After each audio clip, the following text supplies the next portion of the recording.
નમસ્કાર દર્શક મિત્રો, સ્વાગત છે આપનું આપણી આ યુટ્યુબ ચેનલમાં। તો મિત્રો, ગુજરાત સરકારે સરકારી વિભાગના વિવિધ પેન્શન ધારકો માટે મોટી એક જાહેરાત કરી છે। તો મિત્રો, રાજ્યના નાણાં વિભાગે આજે આગલા દિવસે પેન્શન ધારકોને મોટો લાભ કરાવ્યો છે। નાણાં વિભાગે મોટી જાહેરાત કરતા કહ્યું છે કે બોર્ડ નિગમના કર્મચારીઓનું પેન્શન નવેસરથી નક્કી કરીને તેમાં વધારો કરાશે।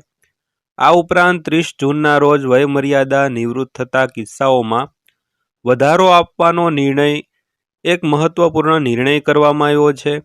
કાયમી કર્મચારીઓનું પેન્શન 100%ના ધોરણે નક્કી કરાશે અને કર્મચારીઓએ પેન્શનમાં વધારો લેતા પહેલા કોર્ટમાં કરેલી અરજી પરત ખેંચવી પડશે અને બોર્ડ નિગમના કર્મચારીઓનું પેન્શન નવેસરથી નક્કી કરવામાં આવશે। તો મિત્રો, નવેસરથી પેન્શન નક્કી કરવાનો રાજ્ય સરકારે એક મહત્વપૂર્ણ નિર્ણય લીધો છે। જો કે કર્મચારીઓએ પેન્શનમાં વધારો લેતા પહેલા કોર્ટમાં કરેલી અરજી પરત ખેંચવી પડશે। રાજ્ય સરકાર દ્વારા નવેસરથી પેન્શન નક્કી કરવાનો નિર્ણય કરવામાં આવ્યો છે, જેથી હવે રાજ્ય સરકારના ઠરાવ પ્રમાણે 21/3/2020નો પેન્શન નક્કી કરતો ઠરાવ રદ કરાયો છે।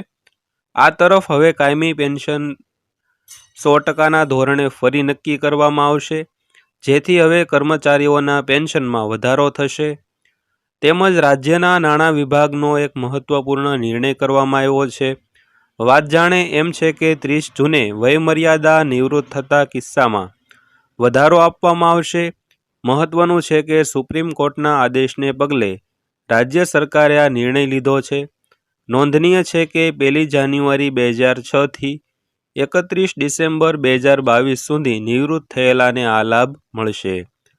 તો મિત્રો, ગુજરાત સરકારની આ માહિતી તમને પસંદ આવી હોય તો એક વિડીયોને લાઇક કરજો અને સાથે સાથે આપણી આ ચેનલ પણ સબસ્ક્રાઈબ કરી લેજો અને નોટિફિકેશન બેલ પણ ઓન કરી લેજો, જેથી કરીને આવી નવી કોઈ પણ અમે માહિતી મૂકીએ તો એની નોટિફિકેશન તરત જ તમને મળી રહે મિત્રો। તો મિત્રો, વિડીયો પસંદ આવ્યો હોય તો વિડીયોને લાઇક કરજો, આપણી ચેનલ સબસ્ક્રાઈબ કરજો। ફરી મળીશું આવા જ એક નવા વિડીયો સાથે। ત્યાં સુધી સૌને જય હિન્દ, વંદે માતરમ।